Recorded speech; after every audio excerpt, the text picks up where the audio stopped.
Very good morning to all of you dear students. आज हम जो टॉपिक करेंगे वो है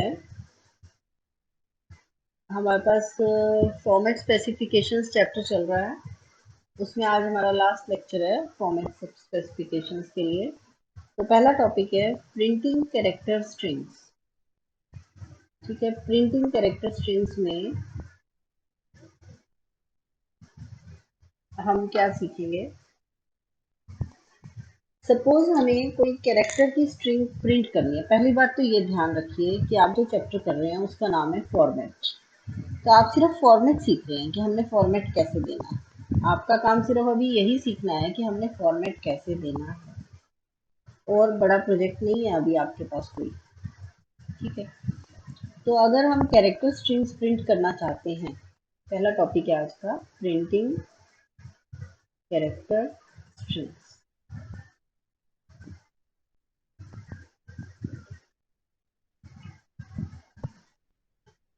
सपोज करते हैं कि हम एक स्ट्रिंग है ABC कॉरपोरेट प्राइवेट लिमिटेड, और प्राइवेट में ब्रैकेट या लिमिटेड में ब्रैकेट होगी, लिमिटेड में ब्रैकेट है। ABC export corporation private limited. ABC इस प्रकार को दोबारा लिखते हैं, एबीसी एक्सपोर्ट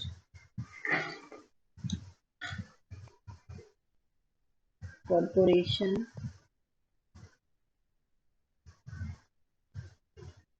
प्राइवेट लिमिटेड। ये एक स्ट्रिंग है। स्ट्रिंग का मतलब होता है स्ट्रिंग ऑफ कैरेक्टर्स है। कैरेक्टर ए से जेड अल्फाबेट्स को कहते हैं। स्मॉल ए से स्मॉल जेड भी कैरेक्टर्स हैं। ये दोनों ही कैरेक्टर्स हैं।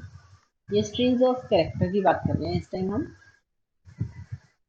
तो पहले आपको पता होना चाहिए स्ट्रिंग क्या होती है। एक तरह से कॉम्बिनेशन ऑफ कैरेक्टर्स। ठीक है, तो अब वो कहता है इसे आपने प्रिंट करवाना। हेडिंग है प्रिंटिंग कैरेक्टर स्ट्रिंग्स। आप चाहते हो कि ये पेज के बिल्कुल सेंटर में आए,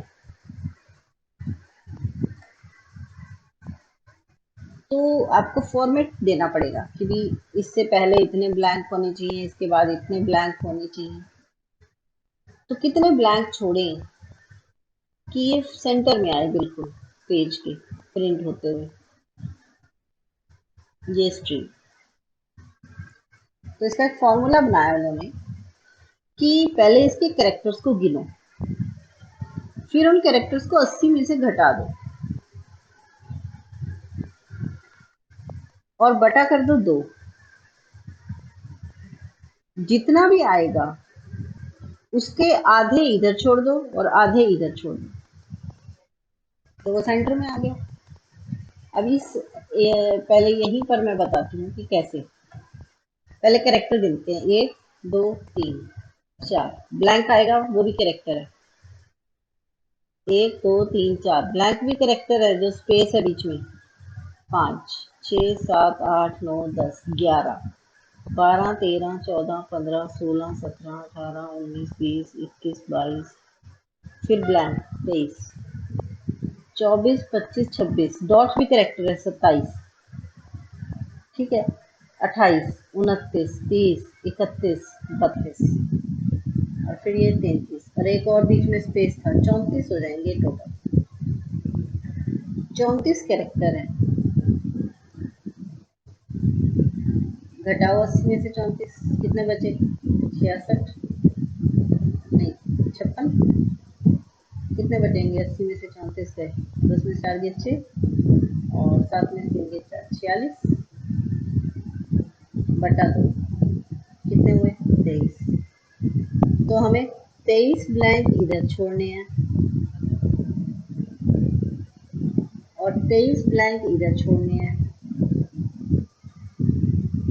इस स्ट्रिंग के लिए। तो ये स्ट्रिंग सेंटर में आ जाएगी, A B C export corporation private limited, ये बीच में लिखी हुई आएगी सेंटर में।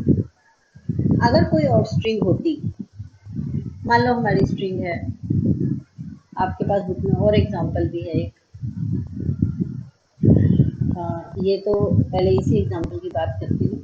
यहाँ इसने क्या कहा कि ABC export corporation private limited मान लो प्रिंट होना है, 80 कॉलम होते हैं टोटल, 34 कैरेक्टर इसके अपने हैं, गिनोगे तो 34 बनेंगे, स्पेस को भी एक कैरेक्टर मानना है। 80 माइनस 34 बटा 2, 23 ब्लैंक्स, तो 23 ब्लैंक्स इधर और 23 ब्लैंक उधर। अब इसको फॉर्मेट में कैसे लिखें, तो इसको फॉर्मेट में लिखेंगे कि प्रिंट, प्रिंट के बाद फॉर्मेट नंबर दे देंगे 100। अब यहाँ कोई नाम तो है नहीं, क्योंकि ये तो एक कैरेक्टर स्ट्रिंग है, इसका कोई नाम नहीं है। वेरिएबल का नाम होता है जैसे एक्स वाई ए बी, इस पूरे का कोई एक नाम तो है नहीं,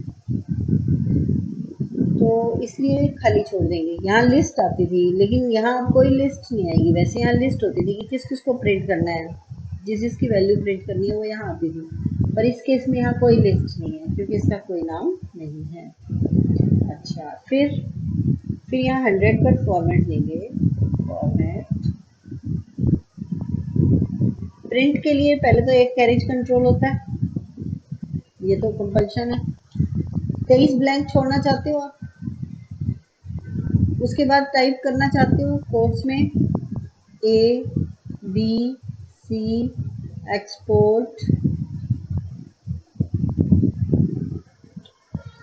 कॉरपोरेशन प्राइवेट और लिमिटेड, कोर्स 1 हो गया यहाँ तक। अब इसके बाद फिर 23 ब्लैंक छोड़ना चाहते हो और ब्रैकेट, बाद के 23 ब्लैंक ना भी लिखो, वो तो ऑटोमेटिकली आएंगे। मान लो हम 23 ब्लैंक बाद के नहीं लिखते, इसने नहीं लिखे, देखो 1x 23x और ये, इसके बाद का लिखने की जरूरत ही नहीं है क्योंकि वो तो ऑटोमेटिक जो बचेगी जगह वो तो बची ही गई ना जगह, तो इसलिए इसकी जरूरत ही नहीं है। ये ब्रैकेट यहाँ बंद हो गई, ये आपका फॉर्म। तो सिर्फ नंबर ऑफ ब्लैंक्स कैसे कैलकुलेट हुए, दोबारा फॉर्मूला सुनो। 80 टोटल कॉलम्स होते हैं पूरे पेज में,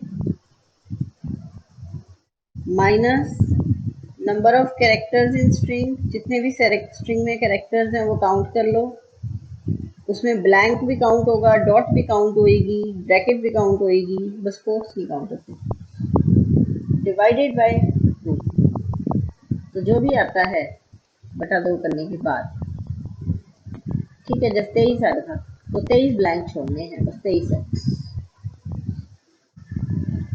अगली बात, फॉर्मेट दे दिया हमने, खास बात क्या है, अब इसके पॉइंट्स बताए उसने, प्रिंटिंग कैरेक्टर स्ट्रिंग के नोटेबल पॉइंट्स। पहला पॉइंट, कोई लिस्ट जरूरी नहीं है हो, प्रिंट 100 के बाद कोई लिस्ट है नहीं है, हो भी सकती है नहीं भी, तो मतलब कोई कंपल्शन नहीं है कि लिस्ट लिखी हो, बिना लिस्ट के भी प्रिंट हो जाएगा।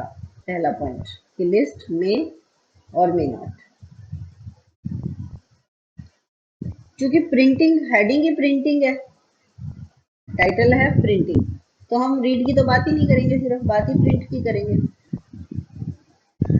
उसके बाद अगला अगला खास पॉइंट कि ये फॉर्मूला कि 80 minus number of characters string बटा 2।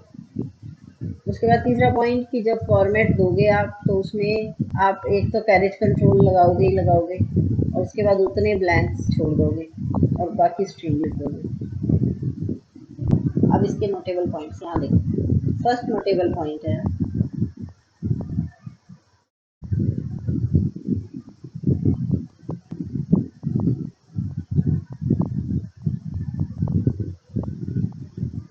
फर्स्ट पॉइंट है 1x at the beginning, carriage control. दूसरा है 23x, फॉर्मेट में 23 ब्लैंक करेगा। तीसरा है ब्लैंक को भी काउंट करना कैरेक्टर की तरह। चौथा है प्रिंट स्टेटमेंट के पास कोई भी लिस्ट नहीं है, तब भी वो प्रिंट कर रहा है, यहाँ देखो कोई लिस्ट नहीं है। बस ये 4 पॉइंट्स हो गए। अब उसने कहा कि इसी के साथ हम एक और मतलब छोटा सा प्रोग्राम के थ्रू इसी बात को एक्सप्लेन किया, क्या कि यहाँ पर उसने प्रोग्राम बनाता है वो इम्प्लिसिट नन इंटीजर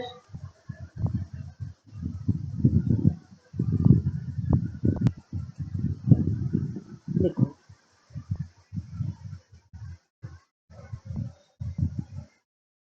सबसे पहले क्या है प्रोग्राम का नाम, फिर इम्प्लिसिट नन, फिर इंटीजर में डे डाल दिया 25, 25वां दिन, प्रिंट 100, 100 पर फॉर्मेट यही है ABC export corporation private limited.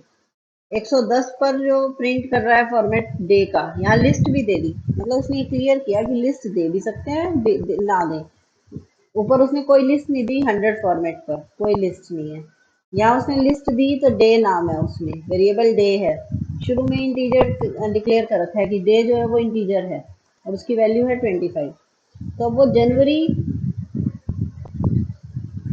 110 पर फॉर्मेट आ गया, जनवरी 13 1996, जनवरी 13 1996, तो जनवरी I3 है ये।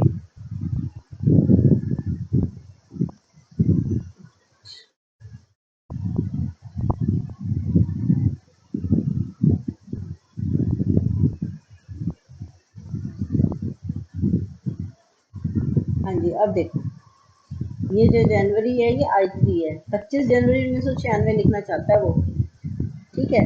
तो उसने यहाँ I3 फॉर्मेट दिया है कि 25 के लिए यहाँ I3 फॉर्मेट दिया है, जनवरी और 1996। अब इसको कैरेक्टर्स लिखते हैं, पहले मैं ये बना कर दिखाती हूँ आपको जैसे इसने बनाया है। हम सबसे पहले उसने कहा प्रिंटिंग कैरेक्टर स्ट्रिंग्स का अगर 2 नंबर का आता है या 4 नंबर का आ जाता है, कई बार आया हुआ है, तो आपको ऐसे ही एग्जाम्पल देना है, यही 2-3 पॉइंट्स बताने हैं।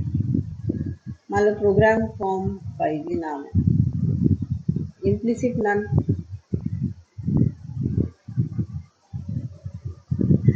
इम्प्लिसिट नन के बाद उसने कहा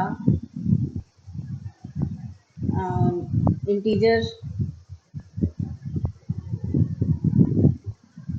डे और इसकी इनिशियल वैल्यू 25 दे दी, ठीक। तो अंदर रीड भी नहीं करवाएगा, यही वैल्यू दे दी 25 जनवरी 1996 जानना चाहता है, प्रिंट करवाना चाहता है। तो अब उसने कहा कि पहले तो प्रिंट करवा दी कैरेक्टर स्ट्रिंग, कैरेक्टर स्ट्रिंग के लिए उसने फॉर्मेट क्या दिया है 100, तो 100 पर फॉर्मेट दे दिया। अब देखो यहाँ कोई लिस्ट नहीं है, तो वो ये क्लियर कर रहा है कि यहाँ कोई लिस्ट नहीं है, फिर भी प्रिंट हो जाएगा। फॉर्मेट में उसने 1x फिर 23x फिर वही वाली पूरी string ABC export corporation private limited.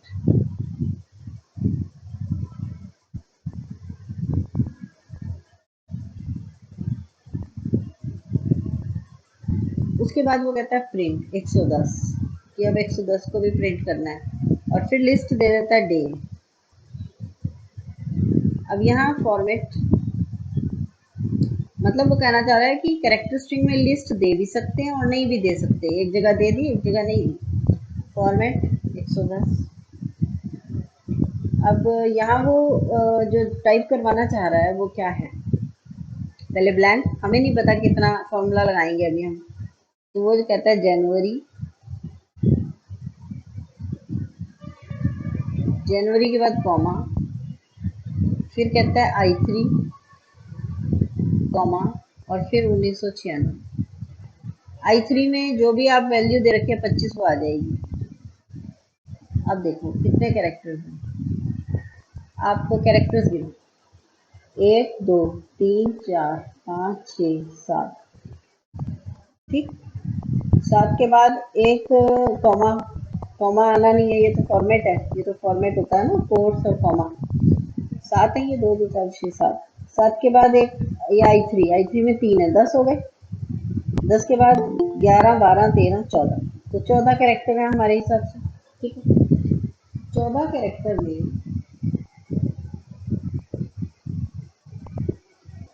आप फॉर्मूला लगाओ 80 माइनस 14 कितना बनेगा 66, 33, तो यहाँ मुझे 26x लिखना चाहिए, हमारी बुक में क्या देखो 32x है। तो उसने ये 1996 से पहले ब्लैंक छोड़ा हुआ था, ये मैंने नहीं ध्यान दिया, ठीक है, स्पेशली दिखाया हुआ है ब्लैंक छोड़ा हुआ। और I3 है और जनवरी है, 2 2 4 6 7 और 3 10, 10 और 5 15। जब 15 हो जाए तो आपको उसको इवन बना के घटाना है, तो वो अपने आप ही ठीक बन जाएगा। तो आपके पास 15 है, ये 1996 से पहले यहाँ एक ब्लैंक है, तो इसलिए ये 15 हो गए। 80 माइनस 15 बनेगा 65, 65/2 आपके हिसाब से बनेंगे 33.5, नहीं 32.5, ठीक है। तो आप लोअर साइड पे 32 लोगे, लोअर साइड पे लोगे 32 ब्लैंक, तो आप कहोगे 32x, मतलब ये उसने एग्जांपल दिया जहाँ इवन नंबर की बजाय ऑड आ गई है, तो ऑड में आप डेसिमल में आ रहा है आपका, तो आप लोअर साइड पे लोगे 32x, तो यहाँ आप कहोगे 32x। ये था सारा मेथड, दोबारा बताऊं, जनवरी कॉमा I3 कॉमा ब्लैंक है फिर 1996। तो आप देखो इन कोड्स को कुछ नहीं कहोगे कॉमा, ये तो अपनी फॉर्मेट में शुरू से आ रहे हैं, ये तो प्रिंट में मान लो 110 पे आई, तो ये तो आ रहे हैं, इनको हम नहीं काउंट करेंगे, ना कोड्स को ना इस कॉमा पर्टिकुलर, ये कॉमा तो सिर्फ इनको I3 से अलग कर रहे हैं। अब यहाँ 2 2 4 6 7 तो ये है कैरेक्टर, 3 कैरेक्टर ये हैं 10 और 5 ये हैं 15, तो मैंने 80 में से 15 घटाए बटा 2, तो ये बना 65, तो ये बना 32.5, तो लोअर साइड पे मैंने कहा 32x लगाओ। बस यही आपने इसमें सीखा है इस टॉपिक में अभी तक, प्रिंटिंग कैरेक्टर स्ट्रिंग्स। अब इससे अगला छोटे छोटे 3 टॉपिक हैं आज टोटल, एक हो गया, दूसरा छोटा है reading and writing logical quantities, ये तो बिल्कुल ही 2 लाइन की बात है। क्या कहता है इसमें कि अगर आपको लॉजिकल क्वांटिटीज रीड या राइट करवानी है, फॉर्मेट की बात हो रही है, सबसे पहली बात हम क्या सीख रहे हैं, फॉर्मेट कैसे देना है, reading and writing logical quantities. हम सिर्फ ये सीख रहे हैं कि हम फॉर्मेट कैसे देंगे, तो हम फॉर्मेट कैसे देंगे, लॉजिकल क्वांटिटी क्या होती है, उसके लिए ये LW यूज होगा, मतलब edit descriptor, tab edit descriptor है ये, एडिट डिस्क्रिप्टर। जैसे मैंने टैबुलेशन में क्या कहे थे, TN डिस्क्रिप्टर, TN TRN और TLN सिखाए थे उस दिन, आज मैं LW सिखा रही हूँ। कब यूज होगा, लॉजिकल के लिए, अगर कोई लॉजिकल वेरिएबल है और उसका फॉर्मेट देना है, मान लो उसका आंसर ट्रू या फॉल्स आ सकता है, आपने फॉर्मेट दे दिया L4, तो L4 का मतलब ये 4 डब्बे लेगा, तो अगर इसका आंसर ट्रू है तो ये 3 डब्बे पहले खाली छोड़ेगा फिर T लिखेगा, अगर इसका आंसर फॉल्स है तो ये 3 डब्बे पहले खाली छोड़ेगा फिर फॉल्स लिखेगा। लॉजिकल का आंसर कई तरीकों से आ सकता है, लेकिन हम इसी में सीख रहे हैं। LW का मीनिंग है, LW का मीनिंग है, W होती है वेट, कि वो W-1 ब्लैंक्स छोड़ेगा, 4 लगाया तो 3 ब्लैंक्स। अगर मैं यहाँ L8 लेती फॉर्मेट, मान लो L7,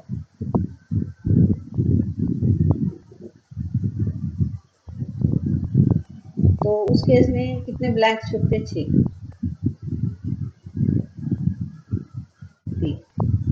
ठीक है, और फॉल्स होता तो वो भी 6 ब्लैंक छोड़कर,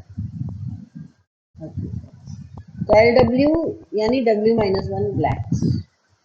अब उसने टेबल में ये भी बताया कि लॉजिकल, जैसे मान लो कोई वेरिएबल लॉजिकल है, उसका आंसर ट्रू या फॉल्स आएगा, तो उसका फॉर्मेट देने के लिए आप LW वर्ड यूज करोगे, ठीक है ना। जैसे इंटीजर के लिए क्या था, अगर मैं आपको थोड़ा सा रिवीजन दूं, तो इंटीजर के लिए आपका क्या था, ID, F W decimal D, real के लिए एक्सपोनेंशियल के लिए ई डब्ल्यू डेसिमल डी, ठीक है, 3 फॉर्मेट। कैरेक्टर स्ट्रिंग के लिए क्या सीखा आपने कि ब्लैंक छोड़ने हैं आपने, जो ब्लैंक का फॉर्मूला है वो कैसे आता है, ब्लैंक का फॉर्मूला,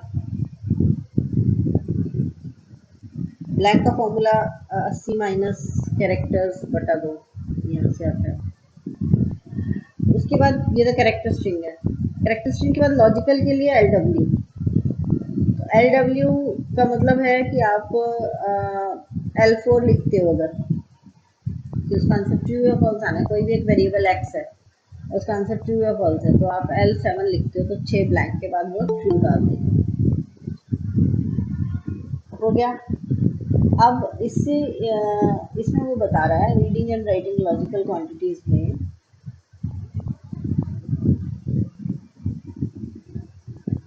कि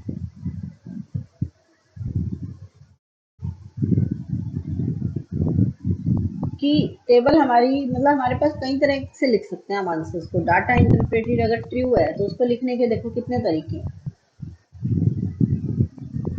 उसको लिखने का तरीका है ट्रू के लिए, एक तो यही है, एक है ये, एक सिर्फ ट्रू भी लिख सकते हैं बिना बिंदी के, एक सिर्फ टी भी लिख सकते हैं, एक स्मॉल टी भी लिख सकते हैं, और एक वर्ड और यूज होता है टॉल। फॉल्स के लिए भी ऐसे ही है कि फॉल्स एफ, और फॉल्स अकेला एफ बिना डॉट्स के, स्मॉल एफ, और इसके लिए भी एक वर्ड है, वो वर्ड है फुट।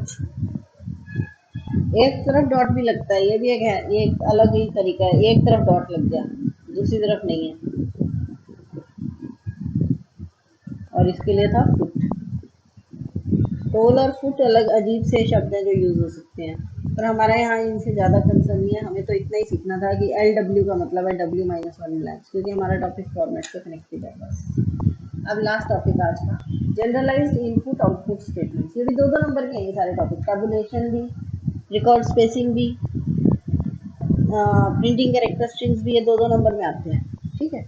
तो जनरलाइज्ड इनपुट आउटपुट स्टेटमेंट्स। अब जनरलाइज्ड इनपुट आउटपुट स्टेटमेंट क्या है?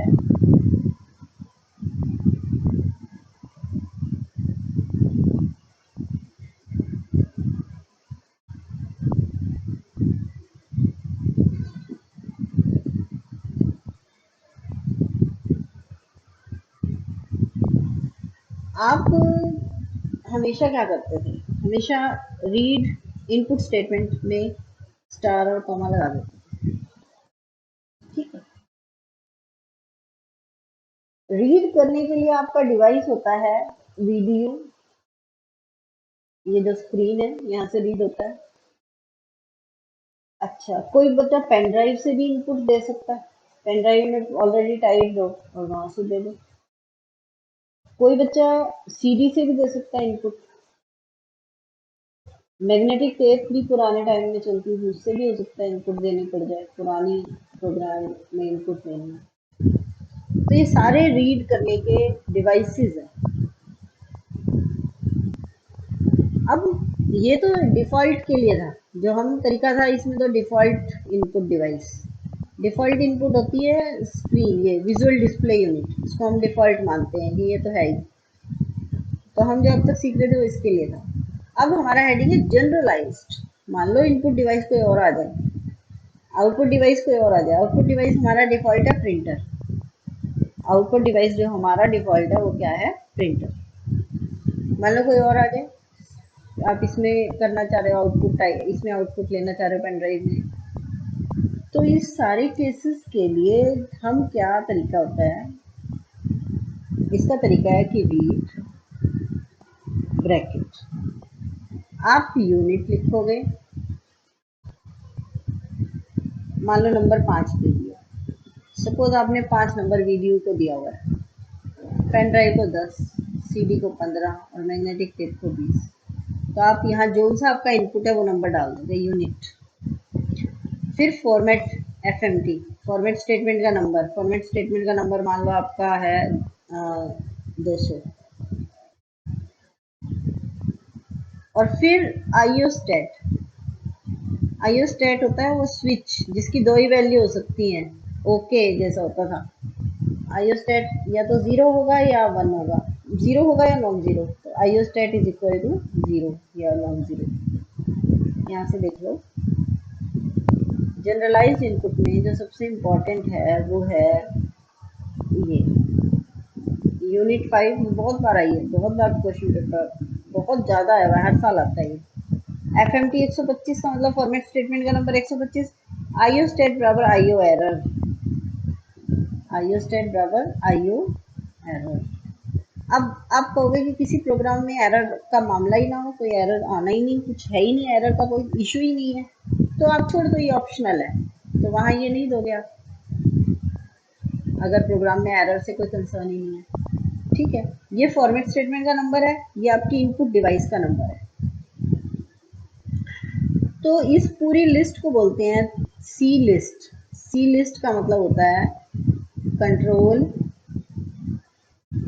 इंफॉर्मेशन लिस्ट, ये control information list, control information list मतलब सबसे जनरलाइज तरीका बताया आपको कि आप बजाय आप पहले जो करते थे रीड स्टार कॉमा, उसकी बजाय स्टार का मतलब होता था कि आपका बस वीडीयू है, लेकिन अगर मैग्नेटिक टेप या सीडी या कोई और इनपुट डिवाइस है तो आप इस स्टार को नहीं लगाएंगे, आप क्या कहेंगे, सी लिस्ट लिखेंगे पूरी। ये सी लिस्ट है। सी लिस्ट में दोबारा देख लो, एक तो यूनिट, उसका नंबर जो भी है 5 दे दिया तो इसका मतलब वीडीयू, आप वीडीयू से रीड कर रहे हो। अगर 10 दूंगी तो आप कहाँ से रीड कर रहे हो, पेन ड्राइव से। 15 दूंगी तो सीडी से, 20 दूंगी तो मैग्नेटिक टेप। ये हमने बना लिया। वीडीयू का तो 5 हमने फिक्स कर रखा है, बाकियों का हम खुद ही देते हैं। एफएमटी फॉर्मेट स्टेटमेंट का नंबर जितना भी है, मान लो 125 है। आईओस्टेट, आईओस्टेट का मतलब होता है इनपुट आउटपुट एरर, तो ये या तो जीरो होता है या नॉन जीरो होता है, एरर है तो जीरो, नहीं है तो नॉन जीरो। ठीक है, अब यही चीज जनरलाइज्ड आउटपुट भी बनेगी। ये तो जनरलाइज्ड इनपुट हो गई, अब जनरलाइज्ड आउटपुट देखो। ये क्वेश्चन इतना इंपॉर्टेंट है कि बहुत ज्यादा बार आया हुआ है। जनरलाइज्ड आउटपुट स्टेटमेंट, तो उसमें क्या हुआ, उसमें आप प्रिंट करते थे, प्रिंट या राइट दोनों तरीके होते हैं, चाहे राइट लिख लो चाहे प्रिंट। पहले यूनिट, यूनिट किसकी डलेगी, प्रिंटर की। मान लो आपने प्रिंटर को यूनिट दे रखी है 15, तो यहाँ 15 आ जाए, जो भी प्रिंटर की यूनिट डाल रखी है वही यहाँ। उसके बाद फॉर्मेट एफएमटी, मान लो फॉर्मेट स्टेटमेंट का नंबर है 220, और उसके बाद आईओस्टेट, आईओस्टेट क्या है, आईओ एरर। तीन चीजें हैं, मतलब इसका नाम भी सी लिस्ट, ये भी सी लिस्ट है, चाहे राइट वर्ड यूज करो चाहे प्रिंट वर्ड यूज करो, ये भी सी लिस्ट है। सी लिस्ट यानी कंट्रोल इंफॉर्मेशन लिस्ट। अब आप सोच रहे हैं इसकी जरूरत क्या पड़ी, हम इतने टाइम से काम कर रहे थे। तो अगर आपको इस सारे चक्कर में नहीं पड़ना तो इसका सीधा सा रास्ता है कि आप रीड के बाद ब्रैकेट में 2 बार स्टार लगा दो। ये तो ऑप्शनल है, एरर को तो भूल जाओ, ये तो वहीं देना होता है जहाँ प्रोग्राम में इसकी जरूरत है। आपने कहा ये भी स्टार और ये भी स्टार, मतलब डिफॉल्ट, डिफॉल्ट इनपुट डिवाइस हमारी क्या होती है, वीडीयू, और डिफॉल्ट आउटपुट होती है प्रिंटर। ठीक है, तो स्टार। और फॉर्मेट नंबर अगर आप कोई फॉर्मेट देना ही नहीं चाहते, जैसे हम शुरू के 6-7 चैप्टर तक हमने कभी फॉर्मेट दिया था, 8 चैप्टर तक भी फॉर्मेट का चैप्टर है, चैप्टर नंबर शायद 10वां या 11वां, तो 11वें चैप्टर में आके फॉर्मेट सीखा हमने देना। 10 चैप्टर तक तो हमने कभी फॉर्मेट दिया ही नहीं ना, तब भी तो प्रोग्राम रन हो रहे थे। तो अगर आप फॉर्मेट ही नहीं देना चाहते तो स्टार लगा दो। इन दोनों स्टार का मतलब ये भी जनरलाइज्ड है, जनरलाइज्ड का मतलब ये डिफॉल्ट, ये भी डिफॉल्ट, कि जैसा कंप्यूटर राजी वैसे देंगे सब काम, हम कुछ नहीं कह रहे उसको, ना तो हम इनपुट यूनिट बता रहे, ना हम फॉर्मेट स्टेटमेंट का नंबर दे रहे। तो रीड और प्रिंट, प्रिंट की जगह राइट वर्ड भी यूज हो जाता है, दोनों ही सेम है, दोनों में कोई फर्क नहीं है। तो स्टार कॉमा स्टार। अब मैं आपको यहाँ से दिखाती हूँ कि है क्या टॉपिक की, पेपर में क्या क्वेश्चन आता है ये भी बताती हूँ। देखो, जनरलाइज्ड इनपुट आउटपुट स्टेटमेंट्स, आ गया एनलार्ज करने वाला।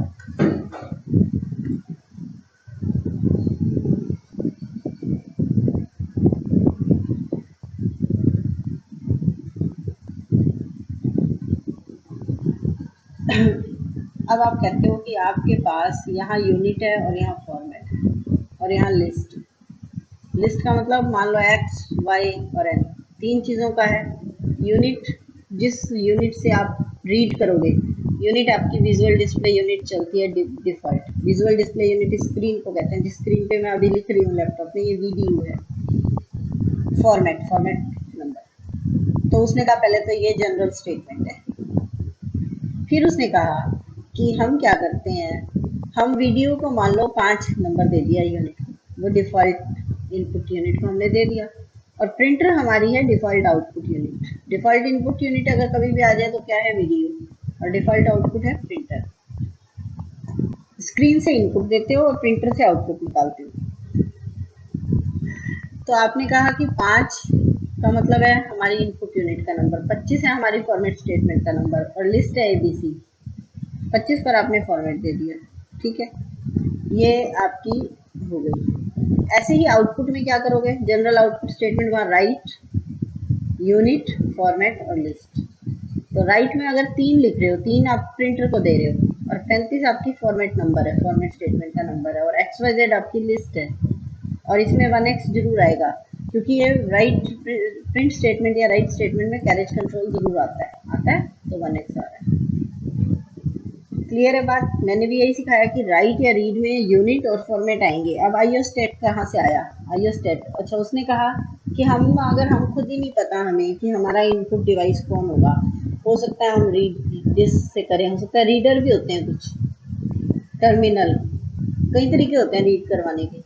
तो अगर हम इनमें से कुछ भी लेना चाहते हैं तो हम बाद में दे देंगे इनकी नंबर, हम ना शुरू में ही मतलब अलग से ही दे देंगे कि डिस्क का इतना नंबर है, रीडर का इतना है, और टर्मिनल का इतना है, और प्रिंटर का इतना है, ठीक। तो राइट, प्रिंटर, प्रिंटर लिख दिया।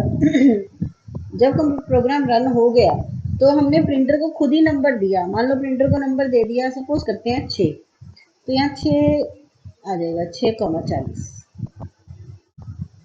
मतलब हम इसको नंबर भी कई बार अपनी मर्जी से बाद में देते हैं। शुरू में हम कहते हैं हम इनका नंबर भी नहीं डिक्लेयर कर रहे कि क्या है, हम बस शब्द लिख देते हैं प्रिंटर। प्रोग्राम रन होने के बाद ही हम उसको इनपुट देते हैं कि प्रिंटर का नंबर 6 है, यूनिट हो गया। रीडर से अगर करवानी है तो आप रीडर का नंबर बाद में ही दे रहे हो, अभी आप यूनिट भी नहीं बता रहे उसे। अच्छा, एक तरीका स्टार, अगर आप किसी पंगे में नहीं पढ़ना चाहते और कहते हो भी मेरे पास कोई रीडर नहीं है, कोई CD नहीं है, कोई मैग्नेटिक टेप नहीं है, मैंने तो सिर्फ विजुअल डिस्प्ले यूनिट से रीड कराना है डिफ़ॉल्ट, तो डिफ़ॉल्ट जो है उसके लिए स्टार लगता है। और अगर आप फॉर्मेट भी नहीं देना चाहते तो डबल स्टार। आप कहते हो कि भी मैं कुछ नहीं, ये इन सारे पंगों में पढ़ रहा और डबल स्टार दिया, तो ये सबसे सिंपल काम है। ये जनरलाइज्ड भी है, इनपुट आउटपुट स्टेटमेंट ही जनरलाइज्ड है क्योंकि इसमें 2 स्टार लग गए। यानी स्टार का मतलब है unit star, format star, star यानी कि जैसा सुटेबल हो वैसे कर लो, और जैसा कंप्यूटर को आता है, जो उसकी बाय डिफ़ॉल्ट नॉलेज है वैसा करेगा, ठीक है। हो गया यहाँ पर। अब सी लिस्ट की बात आई, एक तरीका सी लिस्ट है। सी लिस्ट में मैंने क्या क्या बताया आपको, सी लिस्ट में मैंने कहा कि कंट्रोल इन्फॉर्मेशन लिस्ट कहते हैं, 3 चीज़ें आती हैं, एक तो यूनिट, एक फॉर्मेट और एक आईओ स्टेट। तो आईओ स्टेट ऑप्शनल होता है, और फिर लिस्ट। रीड है तो इनपुट का काम हो रहा है, राइट है तो आउटपुट। देखो रीड में इनपुट लिस्ट लिख रहा है, राइट में आउटपुट लिस्ट लिख रहा है। आईओ स्टेट ऑप्शनल है, और ये इनपुट आउटपुट वेरिएबल के लिए, वो एरर के लिए होता है, और अगर 0 होगा अगर कोई एरर नहीं है, और अगर एरर है तो नॉन 0। अब पेपर में कैसे आता है ये, पेपर में ये ऐसे आता है कि वो कह देते हैं कि ये आपके पास स्टेटमेंट है, इसे एक्सप्लेन करो। वो ऐसे लिख के दे देंगे, यूनिट बराबर है 35, फॉर्मेट बराबर है 140, आइयोस्टेट बराबर है 0 and explain this statement 2 number में आता है। तो आप बताओगे एक तो ये इनपुट स्टेटमेंट है, दूसरी बात यूनिट जो है यहाँ वो बता रही है कि कौन सी डिवाइस से हम इनपुट दे रहे हैं। 35 नंबर दिया है हमने, जिस भी डिवाइस से हम इनपुट दे रहे हैं, चाहे वो हमारी रीडर हो, चाहे वो सीडी हो, चाहे वो मैग्नेटिक टेप हो, चाहे वो वीडियो विजुअल डिस्प्ले हो। एफएमटी बता रहा है 140 की हमारी फॉर्मेट स्टेटमेंट का नंबर 140 है। आईओस्टेट 0 बता रहा है कि इनपुट आउटपुट एरर 0 है, यानी कि कोई एरर नहीं है। तो आप ये सारी टर्म्स एक्सप्लेन करते हो वहां, बस वो इस तरह से पूछता है आपसे। स्टेटमेंट देकर ये पूछते हैं, अच्छा एबीसी लिखेगा बाद में तो आप कहोगे ये लिस्ट है वेरिएबल्स की। अच्छा उसके बाद ये पूछ लेगा सी लिस्ट क्या होती है, तो कंट्रोल इंफॉर्मेशन लिस्ट सी लिस्ट, इसका शॉर्टकट नाम सी लिस्ट है, इन तीनों का नाम क्या है सी लिस्ट। तो ये क्वेश्चन आप देख लेना, पेपर बहुत ज़्यादा बार आया हुआ है। इससे ज़्यादा इस चैप्टर में कुछ भी करने की जरूरत नहीं है, छोड़ दो कमेंट्स, बस ये खत्म होता है हमारा टॉपिक। कल से हम नया चैप्टर स्टार्ट करेंगे स्ट्रिंग्स, ठीक है।